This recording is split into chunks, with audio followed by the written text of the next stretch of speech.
Hello, everyone. Good morning, good afternoon, good evening, and welcome to this one-on-one session with Dipinty, who's a recent Tuck admit and a GMAT 760 score. So, Dipinty, welcome to this one-on-one, and thank you for taking the time out. Thank you so much. Thank you for having me here, and I hope we have a great session. I hope so too. I'm sure we will. So, let's talk about this. So, an admit from Tuck with 50K scholarship. How does it feel? It feels amazing. It's something that I would say, one of the best things that has happened to me throughout my career. It's a breakthrough for me, and it definitely feels it's a beautiful experience. Thank you. I agree. I mean, as I mentioned earlier in our former interviews, prior interviews, that hey, Tuck's been one of my dream schools, and I know I was waitlisted by Tuck, so and then it just sucks that I couldn't go ahead. And I visited the school a couple of times, so I love just the entire culture that the school has. So, just for our viewers, in terms of the overall format, what we'll do, we'll just talk about Dipinti's journey to Tuck. So, we'll start with the background first, then with her MBA application journey, and then we'll talk about a specific application to Tuck overall. So, we planned this session for about um, 40 minutes or so, and then that way we have about 20 odd minutes for questions towards the end. So, Dipinti, we should start with your profile first. Let's talk about your background and say you've about 5 years of work experience. Tell us about what is it that you do now and what is it that you've done before. Right. So I graduated as a computer science engineer. Hmm. And as any engineer would have it, my first job was with Infosys through campus placement. Very, very old regular stuff. But yes, I took up corporate training in Infosys instead of the usual background coding job that everyone else was choosing for in my particular batch. Primarily because I really wanted to educate about technology to people and, to people who came from all across the world, I would say. So I got a pretty good exposure to the kind of crowd that came into Infosys. And I could meet a lot of geography. So I taught a classroom full of people who came from Africa, from Nigeria. So it was, I would say, a wonderful experience as a corporate trainer. And that kind of like helped me hone my problem solving skills. So about, I would say, 2.5 years into the role, I decided to move into consulting because basically I had honed my problem solving skills. And I wanted to move from a theoretical approach to a more practical approach where I could really apply those skills and help customers solve their industrial problems. So let's just hold on. So at Infosys, did you already know you did not want to be a coder? I mean, was that something that you kind of went into the organization with that frame of mind to say, hey, I'm going to learn about processes, but not so much get into the core of coding? Hmm. So no, I did not go in with that mindset. Primarily because when you enter Infosys, you have a blank slate, and they put you in a. I would say that's a rigorous training schedule for about 4 months, and therein you learn a lot of stuff. So I used to see the trainers coming into our classroom, and I used to get very motivated about the job because it was not just coding. I would say that they were coding in the classroom. They were teaching the concepts and they were interacting with so many faces daily that it seemed a very interesting job profile and very different to me. And what happens at the end of training is there is no guarantee in a company like Infosys that you'll be put in a development or in a purely technical project. Sometimes there are support projects, sometimes there are enhancement projects, but going into corporate training would ensure that my profile is kind of like plastered through, and there's a definite path to it. So that's why I would say that I took up corporate training. I did not go Got in it. with that much. So then what happened? Right. So So, then the like I second piece. said, So you just changed over from Infosys, yes. yes, correct. So, like about 2.5 years into the role, I felt that I had known a lot of technology. So I was very familiar with technologies, and being in the classroom and being in a classroom full of people where people ask you questions, I had definitely honed my problem solving skills. But then I started to realize that I didn't really know what is happening in the real world. So I'm sitting in this simulated classroom where I am just solving problems that come up theoretically, but what Mm. about the practical applications of those problems? So, and that's the reason that because of a few friends, a few trainees of mine, who went forward to consulting, they solved those problems in the real world, and I wanted to be in that place where I could do Mm. so as well, solve industrial problems with Mm. customers. So that's the reason that I started delving deep into the consulting industry. And I wanted an organization which could give me kind of like a multinational experience. So I wouldn't just be confined to India, or I would say working with Indian teammates, but I could also work cross culturally. And that is where Technia provided me the perfect kind of work environment, because it was a Swedish firm. Most of the projects came from Sweden, from Nordic region, from America, Mhm. and so it was a wonderful experience. Got it. So then, so you went there, kind of changed your profile quite a bit. Right. Then why MBA? And why MBA now? Right. So, like I said, while in consulting, one thing that I have really liked throughout, IT consulting is basically that we get to solve a lot of problems for the customers, real industrial problems. And I enjoy that. I enjoy the fact Mhm. that they give problem statements, and we have to really think not only for the solution, but for the best solution that is possible. And I would say the love for consulting is what made me think a lot about my next career goal. And in that sense, it also kind of, I would say, flows in from my long term goal. So that's because always I had this kind of goal in the back of my mind. I kind of found it actually while I was going through my corporate journey, that I really wanted to help women entrepreneurs in India.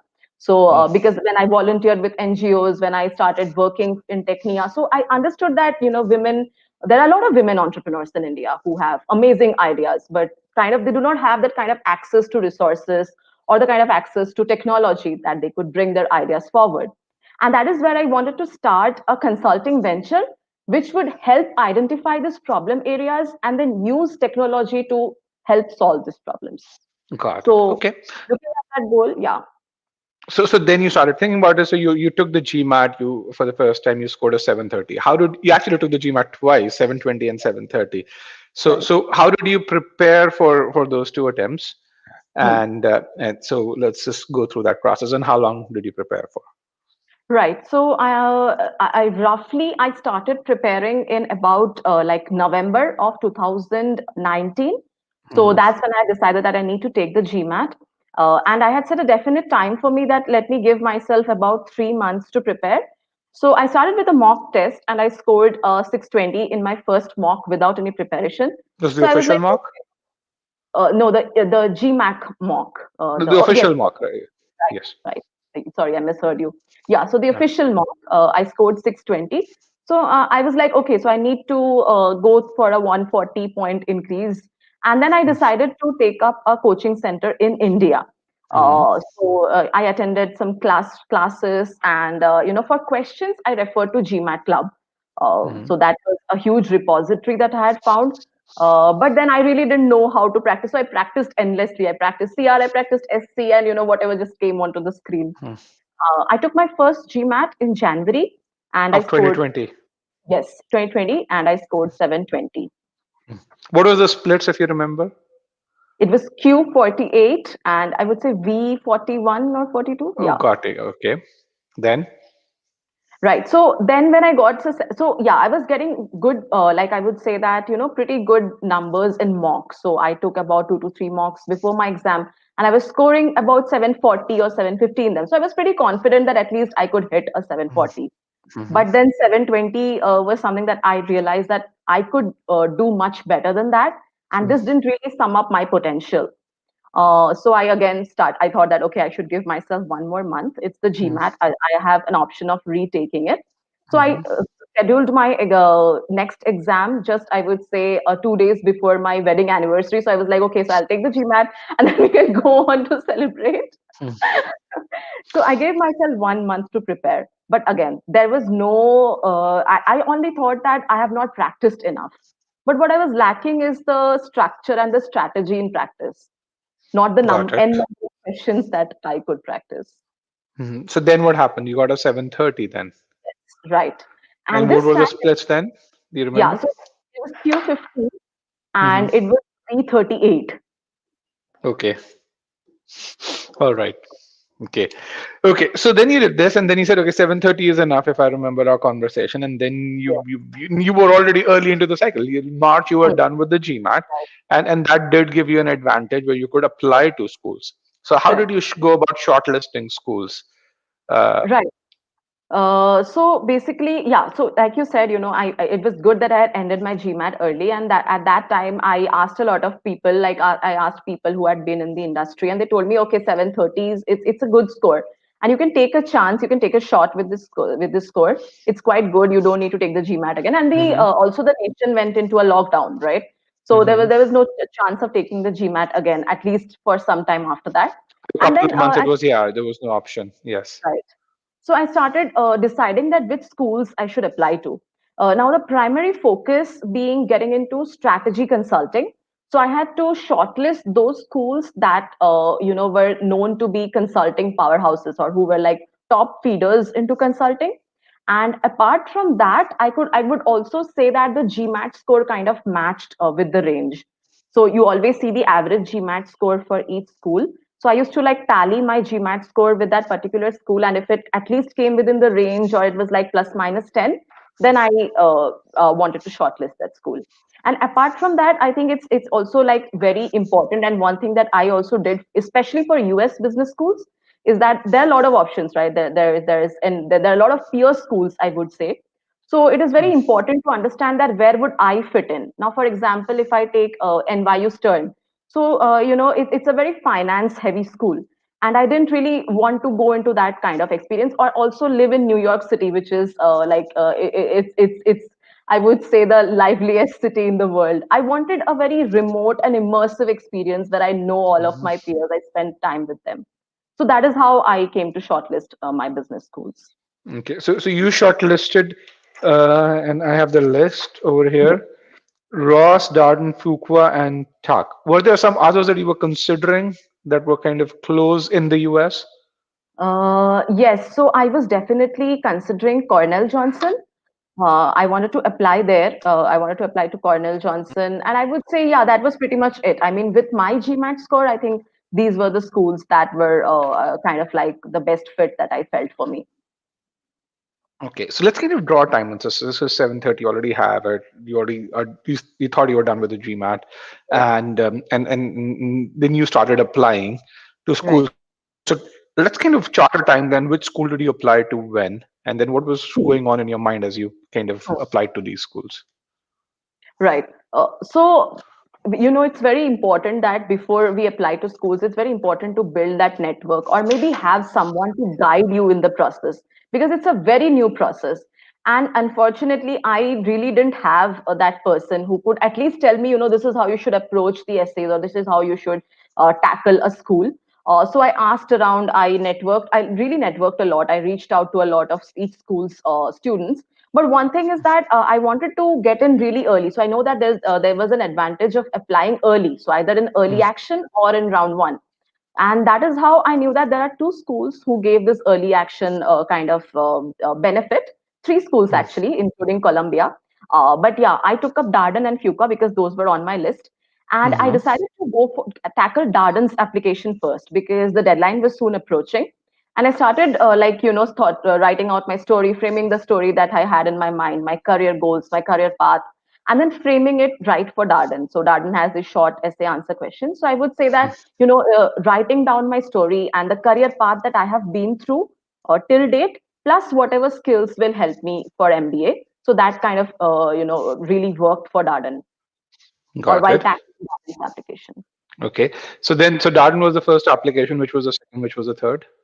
Yes. So Darden, Fuqua, Ross, and Tuck together, kind of. So they had like merging deadlines. So yeah. Okay. So I'm going to actually come back to this thing first. So you applied, and when were you done with your application? Just from a timeline standpoint, it was like beginning of September, middle of Uh, September. right. So around that time, I was, yeah, you could say by the end of September, I was done with the essays and everything for all the schools. You would have already applied, right? End of September, round one Yes, deadlines right. already happened, Exactly. right? Yes. Correct. So Correct. so um, so I remember the um, Ross had a later deadline, so I would say like pretty much end of September. yeah, Ross would, yes, typically they go by rankings for the round one.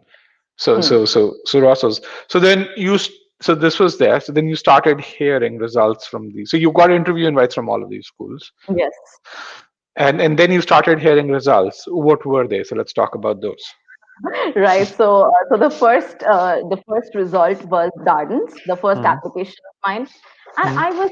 I wouldn't say that I was pretty confident about Darden because my interview had gone really well, and in the back Mhm. of my mind, my essays were also fine. So they completely portrayed the career trajectory that I had been through. The story was fitting in quite well. Mhm. I even talked to Darden students, and one of them just he was very kind enough to read my application, my essays. So Mhm. even he said that, yeah, it makes sense. The entire thing Okay, so makes I think sense. a really important point, and let's kind of redact a couple of steps. Go Hmm. back, not redact, Hmm. go back a couple of. How many students did you reach out to at these schools? It's pretty difficult to Just gauge numbers. more or less.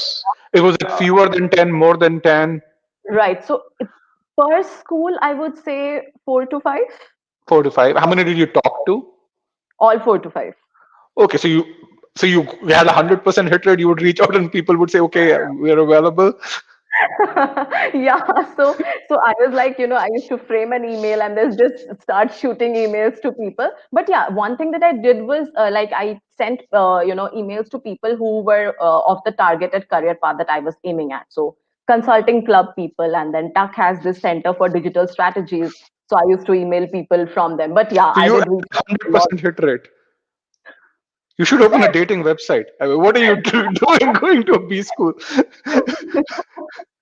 There's much more money over there, right? That's absolutely true. I mean, I even told the AdCom that, I have reached out to this person, and, so she was like, okay.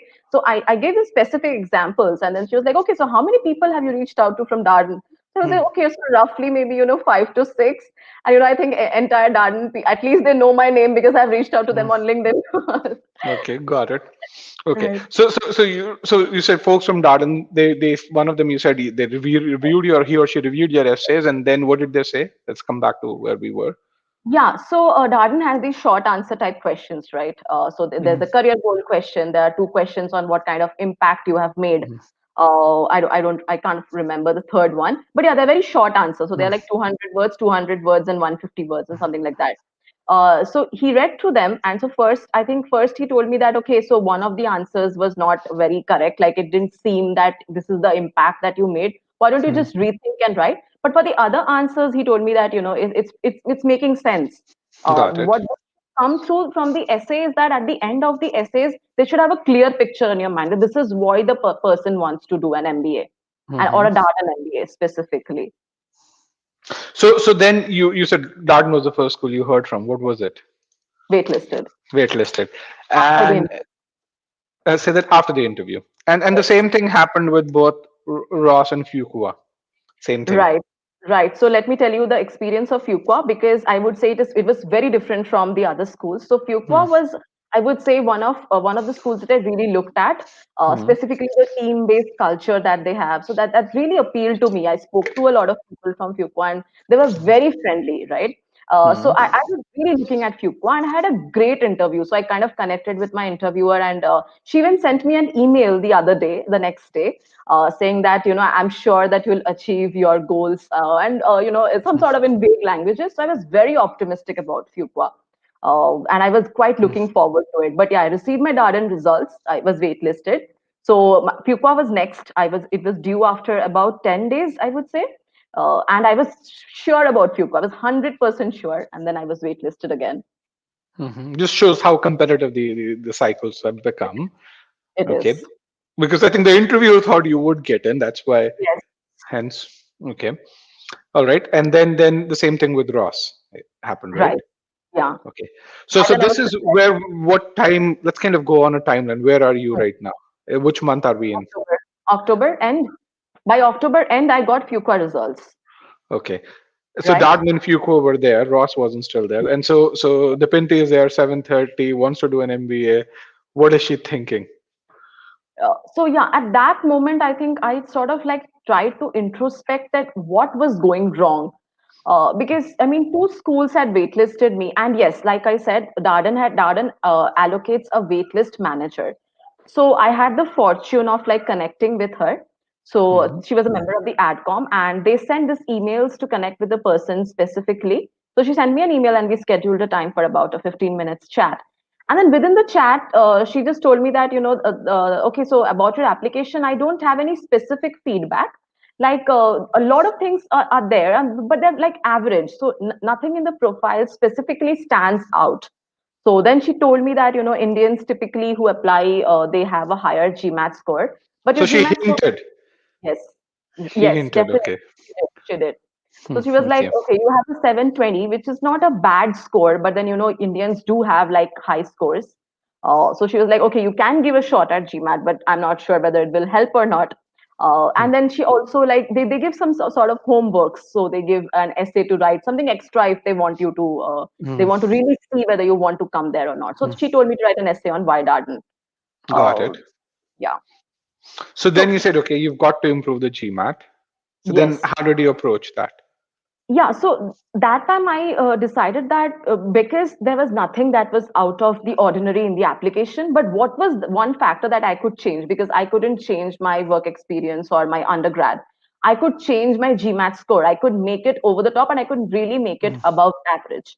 And that is when I thought that, okay, so I was at a 730 in February, and it's time to tackle the GMAT again, but this time in a very planned and structured way, because I knew that practicing a bunch of questions didn't really help me. And though I had stopped at 7:30, I knew that the 7:30 was only because I didn't really structure my planning or the education or the learning throughout for GMAT.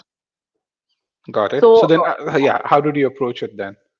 yes, so that is when I decided that it's time for me to at least aim for a 20 or 30 points increase, and that will help me at least come off the waitlist, or I still have a chance in round two where I can apply to for more schools with this Cornell, improved math score. such as Cornell. Yes, right, Cornell, and it was there always on the list. Of course, I didn't really get time to apply to a lot of schools in round one. You Okay. tend to get a little exhausted with all the application processes. Got it. So the 730, then what was the first thing that you did to that part towards improvement to Right. 760? So I started I was thinking that I should take up for a GMAT course, basically something that would really help me plan through, and someone who just wouldn't teach me the concepts, because as of now I wasn't really very ignorant of the concepts. I knew some of the concepts, but they had to be polished more, and I had to be more aware of what are the areas that I lacked in and what are the areas that were my strength. So I had attended a lot of e-GMAT webinars, specifically when they were free, and I used to attend the CR webinar and the SC webinar. So though I found them interesting, obviously they were like 1 hour webinars, so I couldn't really apply them later, or maybe I used to just forget whatever was taught in that webinar. So at that moment, I also remembered that e-GMAT had this, I would say, the study planner that they have. Mm-hmm. So I just Googled, I would say that I just Googled it, that e-GMAT study planner, and therein they have this calendar where we can schedule a call with a strategist. So I just took a time for the next day, and I was like ready for it. And Ashutosh from Mm-hmm. e-GMAT, I had a call with him. So in that call particularly, he tried to identify that where was I going wrong? Why was I scoring why was my score so erratic? Somewhere it was higher, and sometimes it was so low. And that is the reason that he told me that if first you should go for let's say a Sigma X mock test, because you were at a 7:30 when you took the test in February. I don't know where you stand at the moment. It has been Mm-hmm. over 6 months now. So I took a Sigma X mock test of e-GMAT, and I scored 750. This time with Q48 and V, I would say 44. It Yeah, would be V44. That's what it was. Yes. right. So so I was like, okay, so these scores are like it's not at all constant. It's sometimes You it were goes in up. the range, right? You had a 730, and then you were in the range, is what I would I say. was, Yes. but I couldn't just hit the spot. Like I couldn't Yes. get that desired score that I really wanted. So you had the So 750. So then what did Ashutosh say after that? right. So he told me to take the test. It was a Saturday. He told me to take the test on the weekend, and then on Sunday we would get into a call and we would completely dissect that particular my performance. So on Sunday, I remember connecting with him at around 2 p.m. And he opened up the dashboard. So he told me that you see that you don't need an ESR. Basically, we do this stuff through ESR from CMAC, right? But it costs a lot.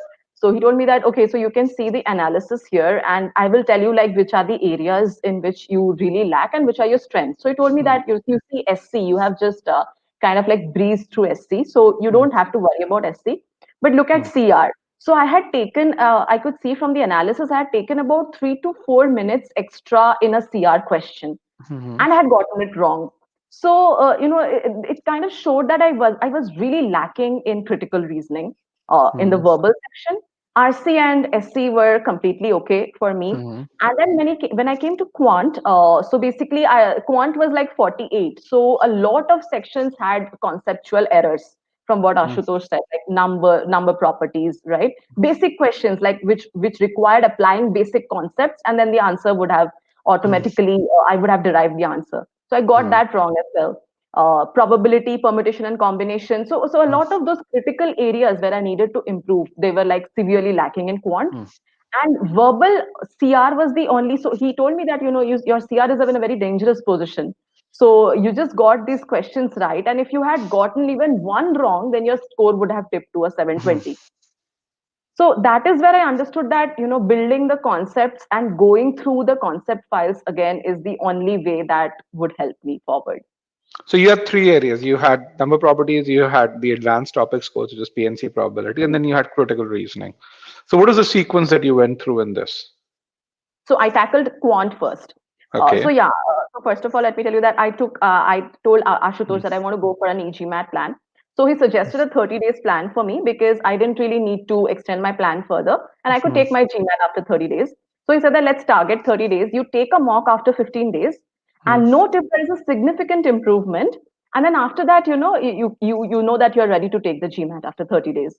So Got I it. started, but I started going through the quant concept files first Hmm. because quant was the first place that I needed to tackle.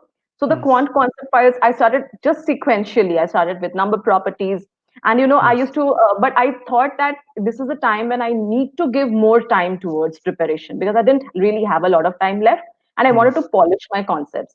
So when I went Hmm. through the concept files, I realized that there were so many things that I didn't really know how to apply or where to apply Hmm. primarily.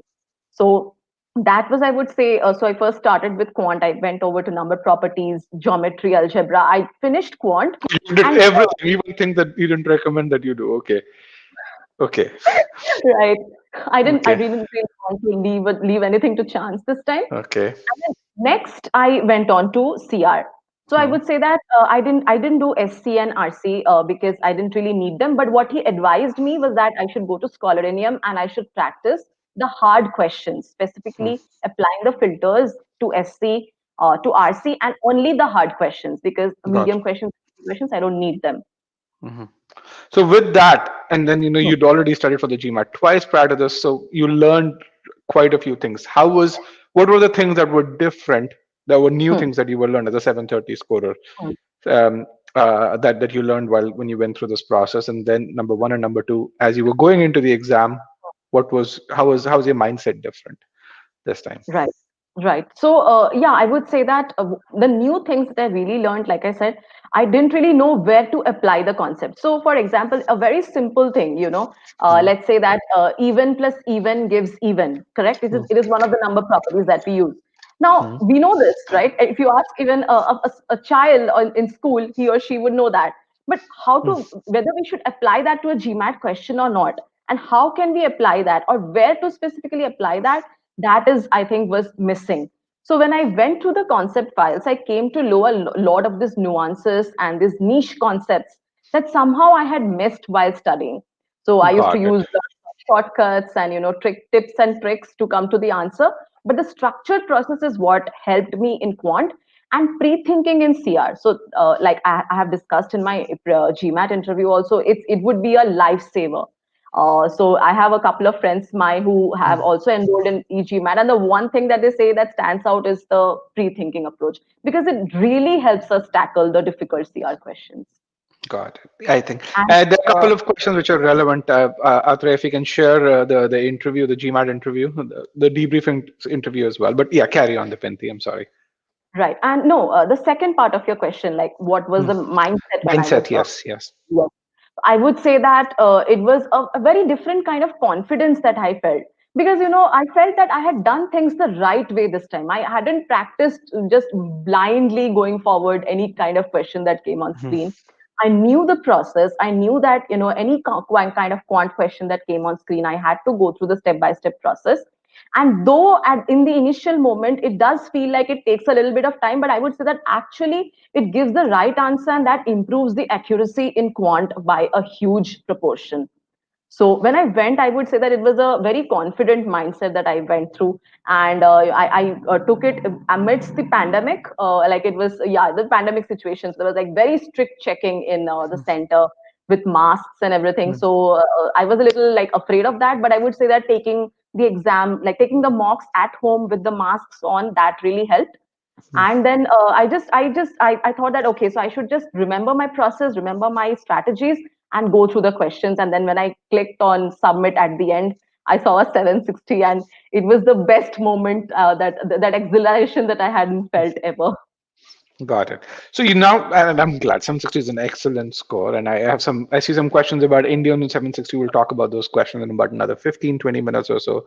Um, so you had the 760 score and then you update. When did you get the score? Just on a timeline? um, so yeah, I took up e-GMAT in October. So yeah, about mid-November. Mid-November. Okay. And then End of November, correct, end end of of that's November. what I remember. Yeah, I think so. So End then of you November. updated the score. You told Tuck, Darden, Fuqua, as well as Ross. Yes. Right, that this is a score. And then when did you hear back from Tuck? I heard back from Tuck the very next day.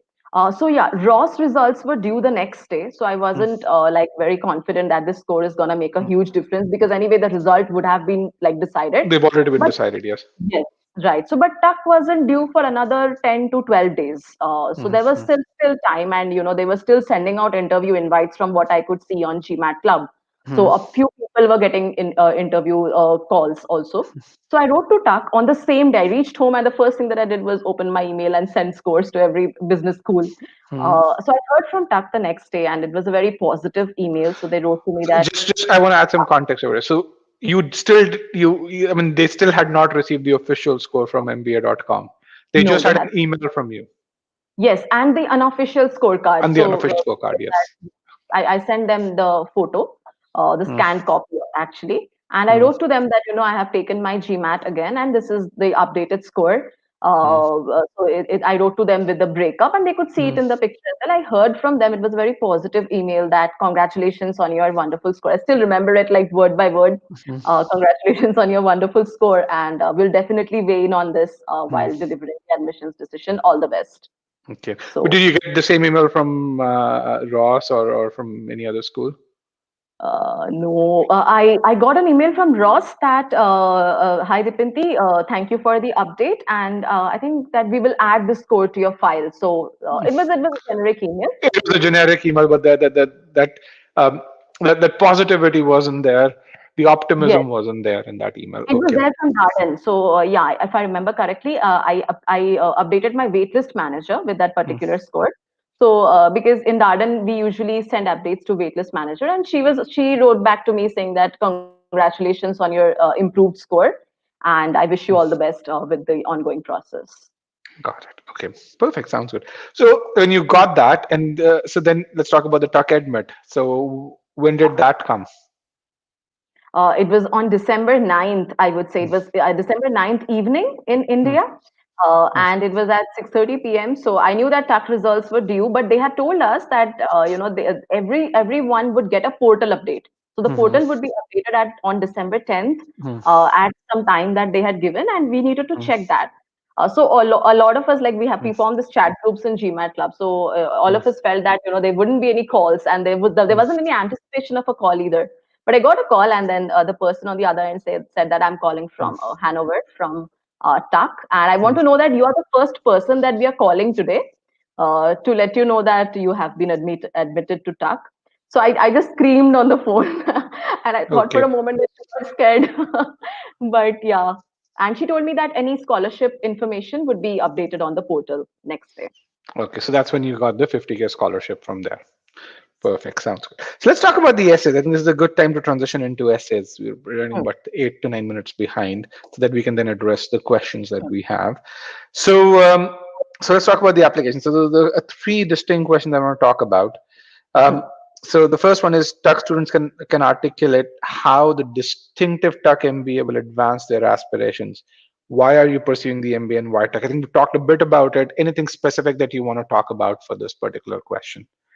I mean, if I have to, let's say that, give a suggestion to people who are going to apply this year, I would say that it is very important. Why tuck? There's an element there called why tuck.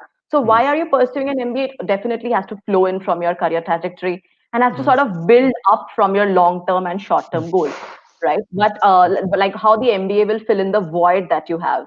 And why Tuck? It is very important to understand the kind of experience that Tuck provides. Now, every business school is different from each other, even though they say the same things like, we have a very, let's say, collaborative culture. So if you write those things in the essay, it says nothing about why specifically Tuck. So understanding that Tuck's vision says that, we want to build decisive leaders who will better the world using business. And also, Tuck is known for its general management kind of approach, right? The CEO perspective that they provide in their acads. So, networking with people to understand that, like how the curriculum is built, how are the professors so invested with people, how is Hmm. the MBA community so immersive. So, understanding the distinguishing factor of Tuck will really help in this essay, besides writing why MBA. Got it. Okay, that makes a lot of sense. I would say yes. So do that grunt work. Do really make sure you understand the school and the corresponding culture that's there. And again, so since you connected with students at various B schools, so could you really see a true distinction between how the community worked at Tuck versus how it worked at Darden versus how it interacted at Fuqua and all of that. Definitely, definitely. I think Fuqua believes in this kind of team spirit, right? So they have this team Fuqua and they follow it vigorously. So let it may it be in classroom, may it be in on the grounds while playing. So they have this team Fuqua. So they stand for like we are one. So that is the kind of spirit. Darden is, I would say, more curriculum focused. So Hmm. Darden has a very rigorous, like a case-based curriculum that they would really like to like rigorously pursue. So people there usually say that the curriculum is very rigorous and they talk about the curriculum more. But for Tuck, it was the kind of general management, the holistic MBA experience that people get. So I would say yes. Once you really talk to people and once you start networking with them, you'll see very distinctive features or distinguishing features among the B schools that Got stand it. out. Yeah, I want to actually address Vineet's question. By the way, you have a fan over there as well. Dipinty, if you see the comments from Arjun Raja. But Vineet's question, he is a very specific question. I want to use that right now because I think, um, yeah. So he says, for rejections, were you given any specific reasons or ways to improve your background or story? And you mentioned that you got a hint about how any other searching. So I think I want to just, from hearing what you just said, so definitely GMAT you got, but then with the Darden feedback call, you also said there were other elements that were present. There's nothing remarkable that stand out. The part which kind of the hint was that hey, there is a foundation, a solid foundation. You just need that with one single arrow on top of it. So I think that part was also a hint because they didn't really because I remember when I was waitlisted by Tuck, and that was back in 2003. They said, hey, they didn't ask me to improve my GMAT. So say apply next year, we would definitely want you to take it. To come over here. We would want you to get a bit more experience. And I was 3 years into my job at that time. So it was, the feedback was very specific from Tuck. We want you to work for a year more and then come over there. For you, it was like everything else is there, but Indians typically get a higher GMAT score. So that foundation was there for you. Okay. Right. Yeah. I mean, just to add on to the question, I think I wasn't like dinged. I was waitlisted. So yes, this was primarily the reason. The reason that they waitlist you is because they think the application has potential, but it Hmm. lacks a certain element. Hmm. So yeah, as Rajat said, I completely agree with that. Yeah, for me, I was waitlisted for next year. You were waitlisted just for this year. Okay. So let's go to the second question. As Tuck students recognize how their individuality adds to the fabric of Tuck, tell us who you are. So tell me, first Right. of all, what is this question truly asking? And then how did you approach this question? This question actually asks you about yourself and Hmm. how are you different from the say 2000 people who are applying to tuck, right? So, Hmm. what is that one element, or what are the one or two elements that would really help them add to the fabrication of tuck? So, basically, so what I would say is address the question in two parts. So, for in the first part, you can talk about what you are as a person. What is it that makes you unique amongst the other 2,000 corporate people or amongst your peers? What is that stands out in you? And the second thing is, how will this particular trait or this particular uniqueness add to the cohort, maybe to the community at tuck, or how will it help you contribute at tuck? So there's a hidden part that they want you to address there, is basically how will this help you contribute to tuck. Okay, and then how did you approach this? Yeah, so my unique trait, so which I really can vouch for, is because in the corporate world we see a lot of people with a lot of like tangible skills, right? So they Hmm. know a lot of technologies. But I would say that one thing that really stands out in me is the human nature, or the emotional intelligence.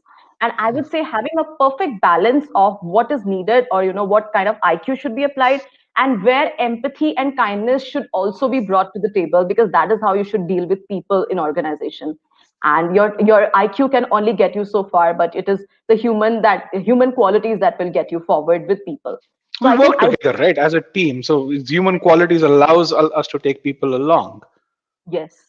Hmm. So I spoke about that. I spoke about some instances where I would say like one or two instances where I had seen that my collaborative leadership skills are what made me stand out amongst others. What that made me recognize the potential in my team members. And then I I brought that this is how I want to build up the community in tuck. So I don't remember specifically, but yeah, so tuck has this particular community consulting, right? So it is something that they do for the community, for the society, right? So because of let's say the collaborative kind of culture that I had been in, I really wanted to add to that community consulting. I wanted to take it forward, and then I really wanted to help people out there. So as a Got part it. of tuck, I would say taking the brand of tuck forward and helping people out there as a part of tuck community. So yeah, this is how I wrote So broadly. essentially, what they could see is, okay, here's Dipinty, who seems to have a very similar mindset as students of our school, current students do, Right. and then this is someone who we could really visualize as carrying the brand tuck forward. Yes. Okay, Absolutely. that makes sense, and I think that's a really good way to think about. Hey, am I going to be a brand ambassador who they want to really who I want to project to the world? Definitely. Okay. Yes. Um, I think the third question kind of is a very logical question, I would say, given what we've Hmm. talked about in this. Tuck students invest generously in one another's success, even when it's not convenient or easy. Share an example of how you help someone succeed. Right. Yeah, so basically, if you see the fabrication, if you talk to tuck people, they will tell you that the alumni network is super helpful. So Mm. anytime that you want, you can reach out to them, and they just provide the kind of mentorship and guidance that you need. So that is why they want to see someone who has been through that, and not just on the receiving end, but also on the giving end. Like you have helped people out. So it can be a corporate example, or it can be an example, let's say in a community where you volunteered, or say anywhere where you just brought people forward without having any ulterior motive on your own. So I would say without having a direct financial gain. When you say yes, ulterior, it should be direct financial. Yeah, you could uh, have satisfaction, but yes. right, Yeah. yes, So I agree with that. I think what you talked about the Tuck alumni. That's hmm, really important. yes, When we had our interview, I talked about I've been through three recessions, hmm, and the current one being the third one, and the Tuck has been the only business school that has not suffered when it comes to employment post 90 days graduation. So 2002, 2003, the dot-com bust. Tuck was the hmm, only school where people had 90+% of employment post this. The housing bust that happened. Tuck was the only school, and but this is the third thing that's probably you don't know because it just happened. But 10 days back, Poets and Quants released the impact of pandemic on MBA internships and jobs. and pretty much, I mean, it's still very strong. It's still most schools had 95%, and there which that had 95% in 2019 are now at 92. Tux is the only school that has been unscattered. It's been consistent. So 2019 and 2020 are exactly at about at 94% or so, and that's the Right. only school that has not suffered. And the alumni network, the Yes. fact that it, despite the fact that it's just in a remote place, is Mm. I mean, Dartmouth is like middle of nowhere. It's like, God, your car shouldn't break down while going to Dartmouth, otherwise you'd be screwed. But once you get there, it's a beautiful place. Okay, so I think let's now open the entire forum to questions. Um, so the scholarship that you got is it's a merit based scholarship. Yes, it is a merit-based scholarship. So it was the Forte scholarship. So Forte is an organization that promotes women leaders, and they want to see women in businesses thrive and strive. Thrive and propel their business qualities forward. So every school has their particular Forte fellows. So Tuck also Hmm. has Forte You're fellows, and a fellow. Oh wow, I didn't know that. Okay. yeah. So yeah, I am selected as one of the Forte Fellow for TAC. Basically, I think it comes from my long term and short term goal that I really want to work for women, and I've also done a lot of community work for women. So yeah, all the scholarships that TAC gives are merit based scholarships. So all of those will be considered in your application itself. So the like they'd like to say, I think one of the ADCOM members just quoted to me that the ADCOM is need blind. So they do not look at the financial need. Yes. That is something that I would say the financial aid team is there. They take care of that. You can reach out to them. But during the application, all the scholarships are taken care of, and all of those are merit based. So one of the things that I think, Atre, you can really find out if you just Google e-GMAT plus MBA scholarships. So, but 90% of all scholarship money is merit based. There's only 10% that's need based over there. And so we've actually, the reason I was happy to hear this is because there were a couple of other girls who are Forte fellows and who students, and so I think it's good to know that. So let's go from the top over here. This one. So this one, I think, when you gave your first couple of GMATs, you reject those scores. No, you didn't reject. You accepted all of those scores, right? Okay. Yes. So the next question is probably more for me than for you. How can I adjust both GMAT and semester study? By the way, okay. So we have an article, Atra, if you can post it, which is how do you balance your work and MBA studies? That's something which is there. But how did you balance both your work and MBA studies? Uh, GMAT studies that month of November or even prior to that. So yeah, it does seem a little difficult with a full time job, and I would say that because I started preparing before the pandemic, so I had to take in my travel time also, and it takes Mm. about 1 hour to reach to my office, and then 9 hours of work. But I would say that just setting apart 2 hours in a day is more than enough, because a GMAT isn't something that requires you to like intensively just study and do things like that, like certain other entrance exams. You just need to set aside 2 hours a day. That's what I did. And the weekends, obviously, they are a boon. So, I used to set apart 4 to 5 hours in a weekend, or as much as I could spare. So it does seem a little intimidating, but I would say it's pretty manageable. I think, but you're probably one aspect we didn't talk about this. Did you have to tell your husband, sorry, no more movies, and I mean, did you Oh, just yes. personal sacrifices? Oh, yes. I think we had a tour planned for our anniversary. Hmm. We had planned to explore the Northeast because it is one of my favorite regions, but we had to cancel the tour because of my But GMAT what plans. about And he any still tells me changes that you about it. did in your daily life? So, I mean, cooking food or not cooking food, or just your husband cleaning up the house and you not worrying about, or I mean, were there changes that you had to make to get those 2 hours out? Because earlier you must have been using those 2 hours for something else. Right. But I'll tell you one thing. I mean, a lot of people say that, we don't have time for this. I mean, but what I felt is if I reduced like 1 hour of screen time from scrolling Facebook mindlessly and, going through Netflix, I could easily take that 1 hour into account for GMAT. But yes, I did have to like stop mindless scrolling of Facebook, going to Netflix. And like along with my parents and my husband, Mm. they cooperated a lot. So Yes. sometimes it would be like complete silence in the house, and my father would say, "Oh my God, I have to be silent for 2 hours now," during the mock exam specifically. Got But it. yeah, I would say it is very important to set that time. Okay, and I agree. So I think you have to have that conversation with people who you spend your time with to say, hey, I would be less available.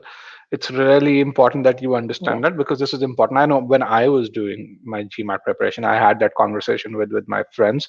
I used to actually play state level cricket then, and I had to tell my team, sorry, no more Saturdays and Sundays, because you would start at 6 in the morning and come back at 6 in the evening, and I had to cut myself off for 2 months for that. So it's really important you have those conversations. Uh, is admission to top 10 schools equally probable with that GMAT score? I think the GMAT score is no longer a barrier. It's the other things that if they are in place now, yes, it's if for example, you probably won't be a good fit for Stanford or MIT given your background, and Right. so, but the GMAT score won't be a limiting factor. Or in other words, if I were to say, if you still had an 800, you still won't be a good candidate for Stanford or MIT. That's So right. That's yeah, yeah. So I think, so as what I would really say is have plus 20 plus 30 points hmm. over the median score that the school has, and then I think from that point on you're in that GMAT advantage sphere, and that from that point your background, your performance during the interview matters a lot. Yes, the other aspects of the profile do matter. So it's not like you got a 760 that means that you can get Mm. admission into anyone. So it doesn't guarantee anything. But I would say that it's definitely one of the strongest components in your application. Is the only thing that you can change and you can It's, yeah, probably one of the improve. few things that you can change. I mean, if you have an year, you can probably change one other thing. Right. You're applying, then that's probably the only. When I went to an EGA conference, we meet with all of these admission directors, and we'd ask this question like, "Hey, do you care about an improved GMAT score over 730?" And the director of admissions at Columbia said, "What else can you change?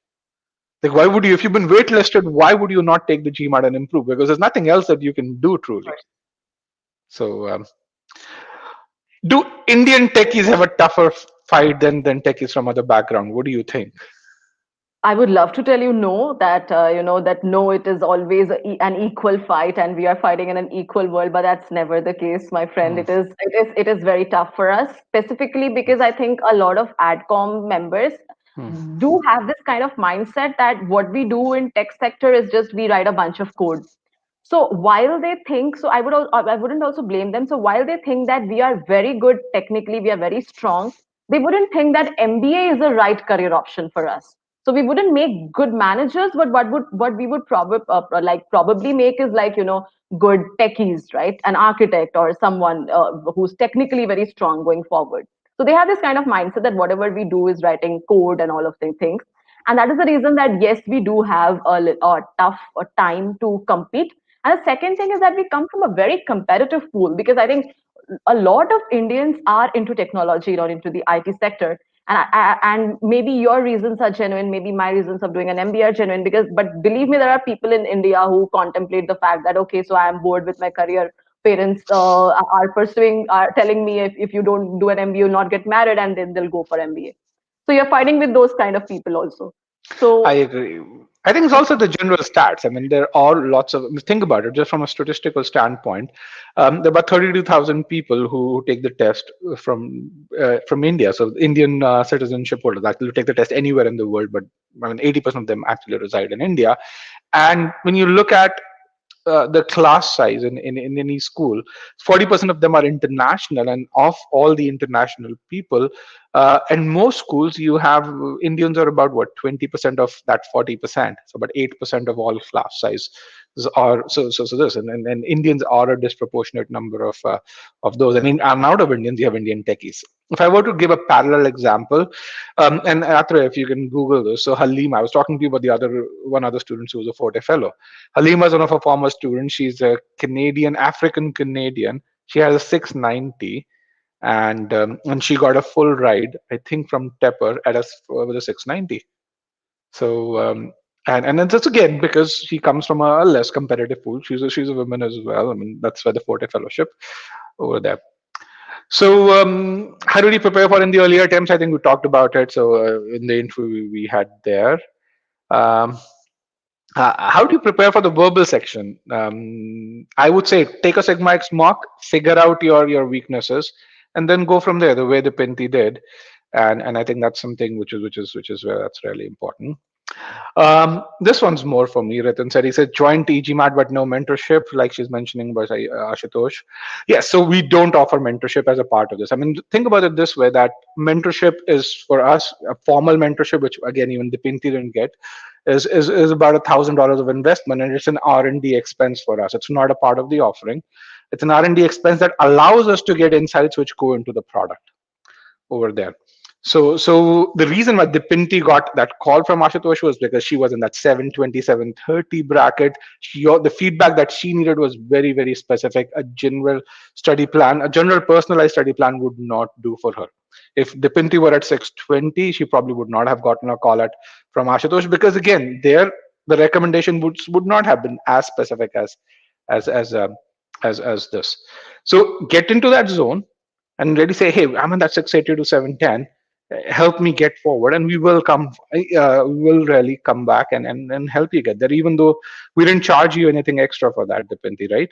There was no No. money that was being charged. Even though think about Ashutosh's time is about $50 an hour as a resource. So yeah, so I think get into that zone. So we actually have this what we call as the score improvement plan. When you join an e-GMAT course, you get that personalized study plan, you take the sigma x mock, you get insights as to the progress that you've made. Once you make that progress, if you're stuck and if you feel you need a call, we'll give you a call. And you, if you look at the reviews, you will see that the people who've gotten these calls, there are people who never needed one. The people actually who would say, hey, we want to call you.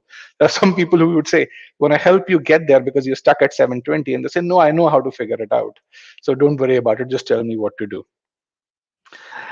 ah Over here, Arjun's comment, I don't know why he was stunned. I don't know, Dipinti, if you want to talk about that. Because I don't think that anyone from my organization, I mean, this is not demeaning or something, but the stats actually, not a single person from my organization has cracked an MBA from Ivy League.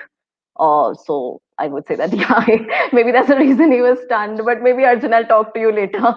Okay. And again, European firms don't really appreciate MBAs as much as US firms do. That's another Yes. piece as well. So there are probably not as many MBAs as you would see in a No. typical US based firm. Okay. We talked briefly about it. I think you want to just touch on this again. Is there anything else? Uh, okay. So I think we discussed this in pretty detail, right, Rajat? I mean, Yeah. Okay. so yeah. So then let's go to this one. What do you think Hmm. about? Yeah. Okay. So What is about it the? very difficult to get into top because with less experience, considering we have a competitive GMAT score and a stronger. So I think the minimum experience for US business schools is 2 years, if I'm not mistaken.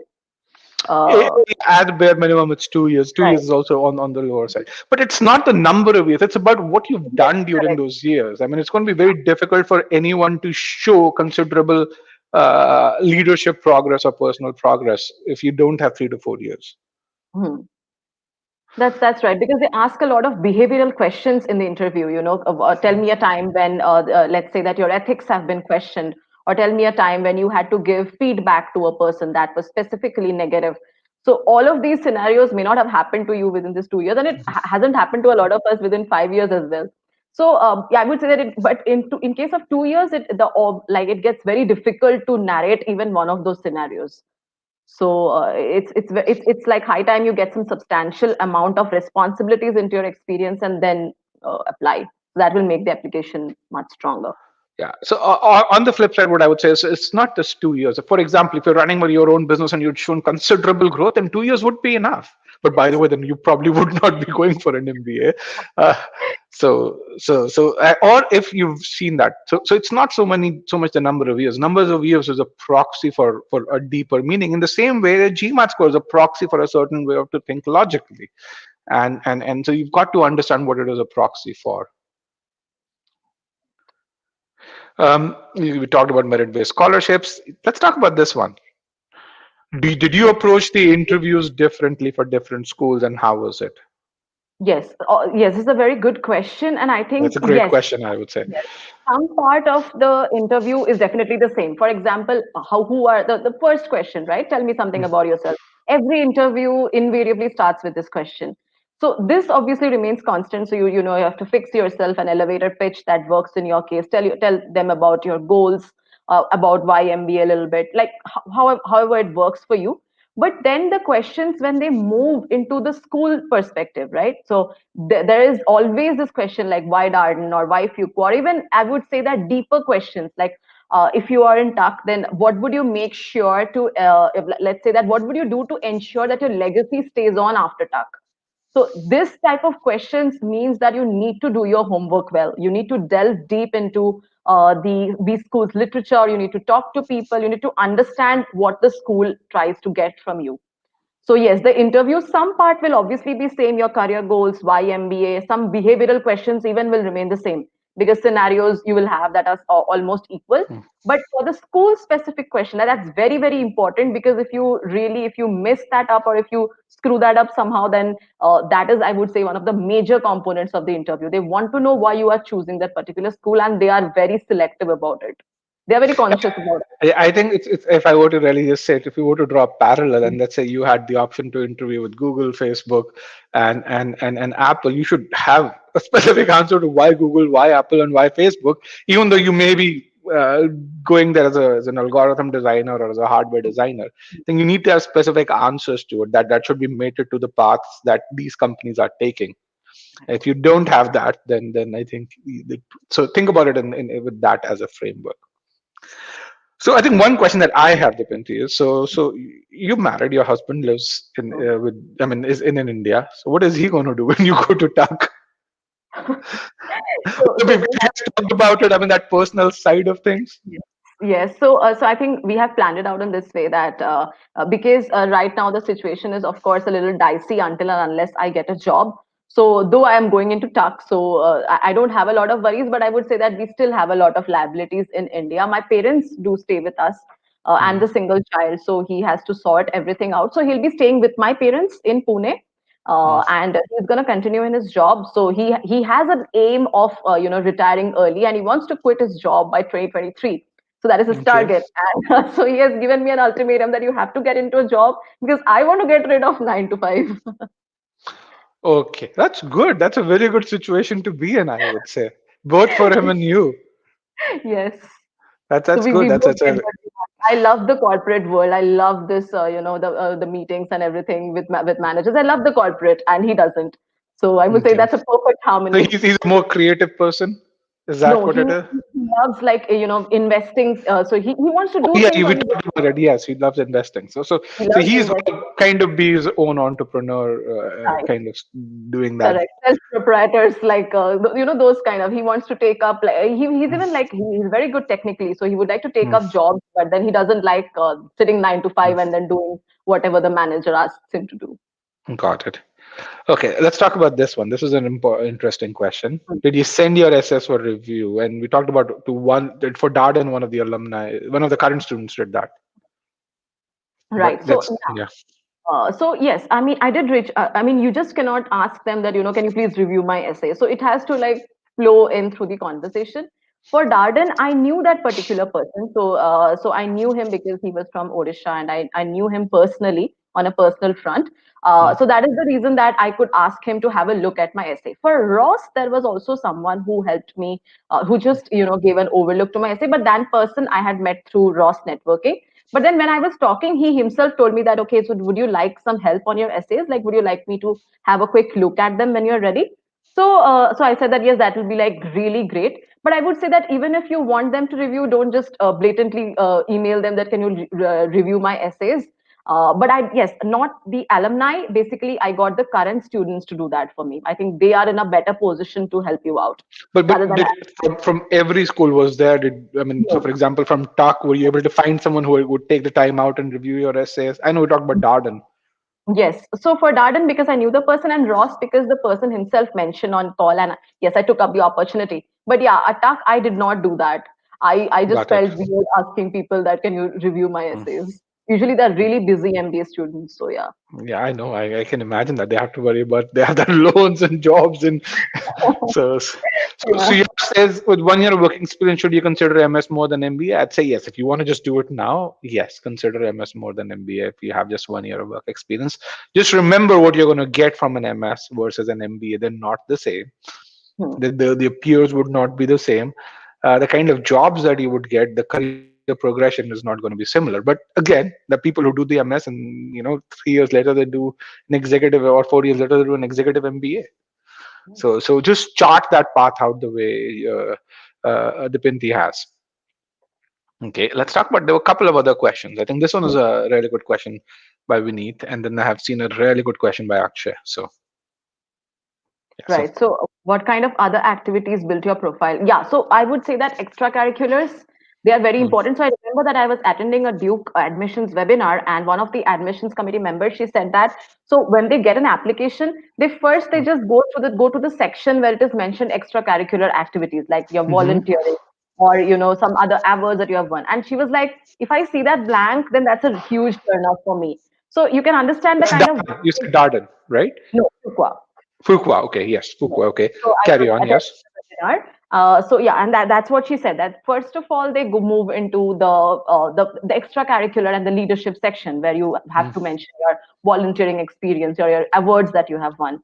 So I mm, would say it is very important. At least for some schools, they really give that a weightage.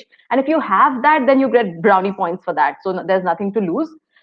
So yes, I would say for me, I had a volunteering experience for about 1.5 to 2 years wherein I volunteered with a local NGO and I was really helping like women entrepreneurs, get their dreams, and I was kind of connecting them with people who could help them mm. realize their employability. And apart from that, I had been a national level debater in college, so I had a lot of accolades in state and national level from chief ministers and others. So I did kind of mention that. So I would say that that also adds to the profile a lot. It shows your Yeah. holistic It nature. shows that you're not just a techie or not just someone who focuses on her job and goes and watches Netflix after that. Right? Okay, that's true. That's true. There's this other really good question by Akshay. We want to take that as well. He says, from a tech background, is it absolutely necessary to have managerial experience instead of leadership? So, so yeah, go ahead, give your take, and then I'm going to give my take. Yeah, sure. So my take would be, one thing that I have learned throughout my MBA application process is that the leadership doesn't come from a definite designation. Okay, you can Do be. you have people reporting to you? I think you should also mention that. Are there people who you're responsible for? No, I do No. not have leadership Yeah, I or think so. management. No, you say that. I think that's. So I'm a consultant, and there are no people report to me, Mm, right? But I report to a lot of people, and I had to mention that. So, like I told you, leadership doesn't depend on the designation that you are in. You can take leadership. You can mm, have a leadership experience by just taking up some extra responsibilities in work. For example, you can be a head of the creative and cultural committee at work, right? Or you can be a head of the CSR activities that mm, goes on in your work. I'm just giving like brief examples. So for me, I kind of oversee the mm, mm, corporate, like the social media branding for the company. So this was when I applied, this wasn't a very formal job designation, but right now, yes, I have that added to my job JD, that I have that as my mm, goals as well, seeing to it that the LinkedIn profile of the company is well built. So yes, at mm, that time I projected that as my leadership skill because I was someone who took up that responsibility voluntarily, and I was someone who kind of mhm. led a team. I coordinated with graphic designers, I coordinated with other people, and that is how I projected my leadership role. And I did not have a designation per se. Okay. So first of all, I think it's really important to. A great response. I would say. Um, from a leadership standpoint, I think it's really important for you to understand what is leadership and what is not leadership. Reporting is not leadership. It's generally that people who have reporting responsibilities are also good leaders. Sometimes they're not, but generally they are. Leadership is about motivating people to go in a certain direction, which means at any point in your career you could portray leadership. For example, if you're in a let's say you're a techie, you're in a tech meeting, you have to decide the path in which the project needs to be done. If you kind of create a flow chart and you go into a meeting with 10 people and you help orient their thought process, that is leadership, because you've now made that group of 9 people more efficient. The example that you showed, women in entrepreneurship, you gave them guidance, you actually channelized their efforts.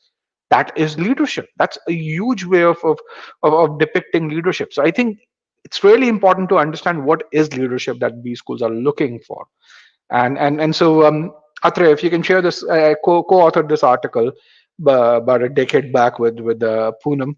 which is how do you show leadership when you don't have reporting capabilities? And we'll probably get Poonam, who's an admission consultant, to talk about 10 ways in which you could show leadership. She's a great framework to show this.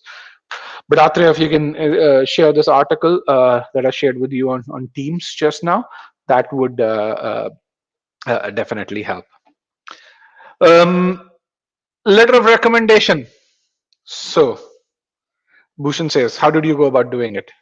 Yeah, so it is one of the very important Hmm. components, I would say. And they really look at the fact that your LOR should match with the skills that you're trying to portray in your application.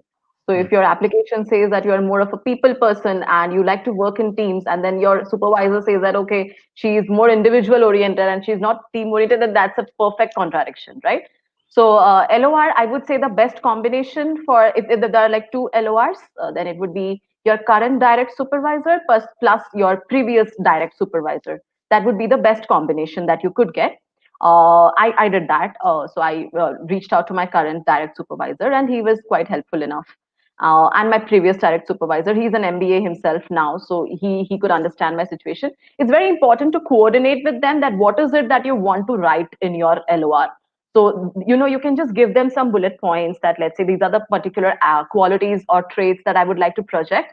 And because there have been instances where you have portrayed these qualities and your supervisor is aware of them, but maybe it just slipped his mind. So you can just mention that these are the instances that happened in the team.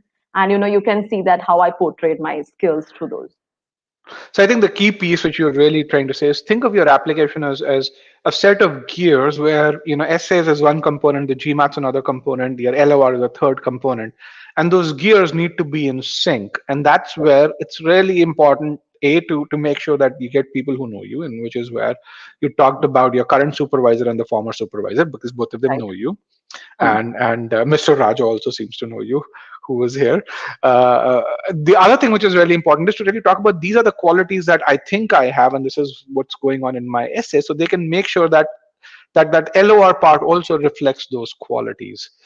In addition, they could talk about other qualities. It doesn't have to be just those. But if you really say, "Hey, I'm a great motivator. I stand up for women," and your recommender doesn't mention women, and then there's a big issue that there's a question mark there. Is Hmm. she being truthful? Truly? So Yes. you want to make sure that those things stay are in sync. I want to talk about this question over here. This is Admission. it the admission consultant. So why don't you give your take? Then I'm going to give my take on it. See, I would say that there can be two scenarios. So, like I said, the most important thing is understanding your goal and understanding your story and being able to frame it properly.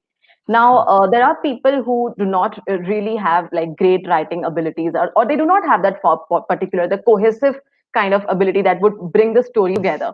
So, in their case, obviously, a consultant, what they would do is they would help you frame that it is your story. They're not going to fabricate a story. They're just going to help you bring it forward and frame it into words. But then there are people who will tell you that they have gotten into top B schools like Kellogg and Chicago Booth also without the help of admission consultants. This is just because they were quite sanguine about the path that they are supposed to follow and how would Kellogg and Booth help them. This is the only thing that you need to know. So yeah, decide for yourself, I would say best. So yeah, I think it's really important with regards to your journey. I want to just summarize your this entire interview. You did use a consultant. It wasn't a great experience for you, but it Hmm. doesn't. I think that part. It doesn't mean. But the consultant who you used Hmm. wasn't a renowned one. Wasn't one that I would recommend. I have not even heard of that particular consultant. So if I were to just look at your experience, you would say that you shouldn't. But I would. That would be the wrong takeaway. Yes. So you've got to understand what a consultant does. A consultant actually, as you said, helps frame your stories. It's still your stories. At least with good consultants, they're not going to just cook up stories because, frankly, anyone who cooks up stories means that you won't get in. B, that consultant probably would not have a good reputation. So a good consultant ensures that we talked about the three components: essays, LORs, your GMAT score, the rest of your application, how you do in the interview. He Hmm. or she is going to make sure that they stay in sync. Hmm. Okay. Now you've got to decide whether you need a consultant. If, for example, if you can do that research and figure out, hey, what is leadership, then and this is how I'm going to portray leadership, and I've been doing that in my job, you might not need a consultant. On the other hand, you really say, I have a great GMAT score, I know I have a good job and a great job and good profile, but and I don't have the time to do all of that research, because a consultant would save you a ton of time. And then a good consultant can be invaluable, is what I would say. Now, even when you get a consultant, you still have to do things the way the Dipinty did, which is reach out to students at current B schools, understand what these schools are. Don't expect that a consultant would actually do that for you, and or that need to understand a school would, that it would obviate that need. No, you still have to do that hard work. Consultant would ensure that consultants usually are great editors, number one. Number two, what they are essentially people who are great architects for your application. So if you're not a good writer, if you're not a good architect, then a consultant would add really good value. I That's want to right. just ask you one question in that, in probably in a slightly different context. So Hmm. your Tuck application was after your Darden and Fuqua application, right? Hmm. Were the Hmm. Tuck essays better than Darden essays? Yes, I would have liked to talk about that, but somehow I missed that point. That yes, Hmm. one mistake that I made was that you should, because I had four schools that were peer schools. But if Hmm. you have a good mix and match of schools, like if you have Reach, you have Dream, and then you have some safe schools, then I would definitely recommend starting with the safe schools first. Because as you go on with your application, you will start building up on your writing abilities. You will see that your essays get more polished. Today, if I read my Fuqua application, and if I read my Tuck essays definitely transcend a lot over the Fuqua essays that I wrote. So it gets better with time, and that is how it happens in job and everywhere, right? So our writing abilities do get better with So time. that's where a consultant would ensure that your first application is actually Yes. 95% of what it is. And by the way, I did just the opposite mistake. Tuck was my first application. I don't know if I mentioned that. And when I Yes. looked at my round two application, it's like, how did Tuck even waitlist? My essays were so horrible. I wouldn't Right. waitlist myself. So yeah, so that's another value of a consultant, that a consultant will give you, that your first application is going to be super high quality over Hmm. there. So yeah. So I think we've tremendous attendance. You still have about 80 odd people. I think we got about 160 odd people overall during this. Um, and so thank you, Dipinti, for taking the time out. It was a wonderful session, and thank you everyone for joining me today and for these wonderful questions. It was a pleasure hosting this session. Thank you so much. Thank you so much, Rajat, and thank you guys for asking so many questions. And all the best to all the prospective MBA applicants. And yes, for those of you who are asking for help on verbal, we have an RC webinar this weekend that you should attend, and we also have an algebra webinar as well that you can register for, regardless if you need help in verbal or in quant. Okay, so that's something that is there, and Atre is pushing me to really just say, if you need help with your study plan, there is there's a link where you can go and book a call as well. All right, with that, we want to thank everyone for joining us today. It was a pleasure having you here, and I look forward to seeing you on egmat.com.